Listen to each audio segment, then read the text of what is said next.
Jeta e Joana Nanos ndryshoi plotësisht kur njohu Fatos Nanon. Pushtet, pasuri dhe në krah të një njeriu me ndikim në ato vite, historia e Joana Nanos ka qenë si ajo e Hirushës. Megjithatë, duhet theksuar se Fatosi e donte shumë Joanën, madje arriti deri aty sa birësoi dhe djalin e saj duke i dhënë mbiemrin e tij dhe duke u kujdesur maksimalisht për rritjen dhe formimin e tij.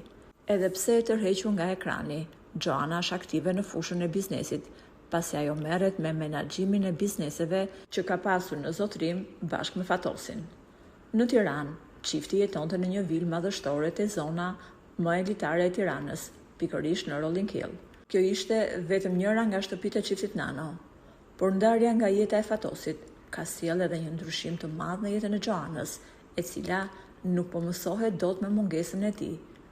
Burime pranë Joanës bëj me dije se ajo po planifikon për të shitur të gjitha pronat që Fatosi i ka lënë në emër të saj në Shqipëri dhe jo vetëm. Vlera e pronave dhe bizneseve që ajo ka kap shifra miliona euro.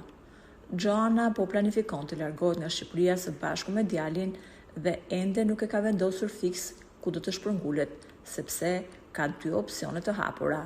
E para në Vjenë dhe e dyta në Florida. Duket se pas largimit nga jeta të Fatosit, Joanën nuk e lidh më asgjë me Shqipërinë.